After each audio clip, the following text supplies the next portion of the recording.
كلمتين وبس. تعمل ايه لو انت رايح القسم علشان تعمل محضر؟ تعالى يا سيدي اقول لك الخطوات والاجراءات القانونيه في تحرير المحضر داخل قسم الشرطه. رقم 1: الذهاب الى قسم الشرطه وطلب عمل محضر. 2: سيقوم امين الشرطه بسماع الواقعه التي تريد ان تحرر المحضر بشانها، علشان هما بيبقوا عندهم ساعات محاضر مصوره جاهزه او محاضر لازم تتكتب سواء كمبيوتر او سواء تتكتب بالخط اليدوي. امين الشرطه هيطلع لحضرتك الورق اللي هيكتب فيه المحضر، وبعد كده هيبدا يسالك مجموعه من الاسئله.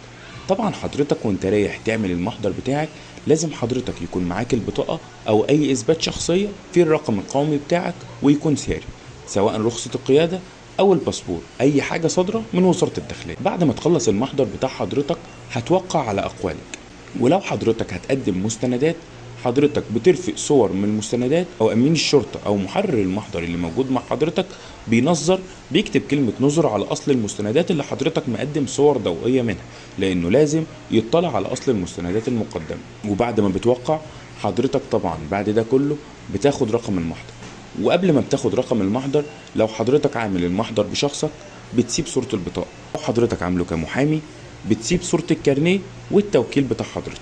لو حضرتك عامل المحضر داخل احد نقاط الشرطه المحضر بتاع حضرتك بياخد رقم احوال، وبعد ما بياخد رقم احوال بيروح لاسم الشرطه المختص، وبعد ما بيروح لاسم الشرطه المختص بعد يومين المحضر بتاع حضرتك بيروح للنيابه العامه وبياخد رقم يا اما رقم اداري او بياخد رقم جنحي.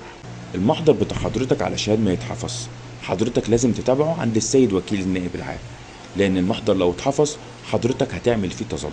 لو المحضر ما اتحفظ وحضرتك تابعته اول باول هتلاقي المحضر موجود في الاستيفا، وبعد ما بتخلص ده كله هيبقى فيه قرارين: المحضر يا اما يتحفظ او تحدد له جلسه محاكمه.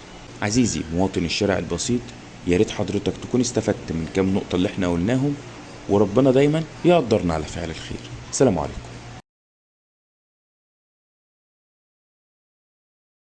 لا تنسوا الاعجاب بالفيديو والاشتراك في القناة تشجيعا لنا لنستمر بنشر المزيد إن شاء الله.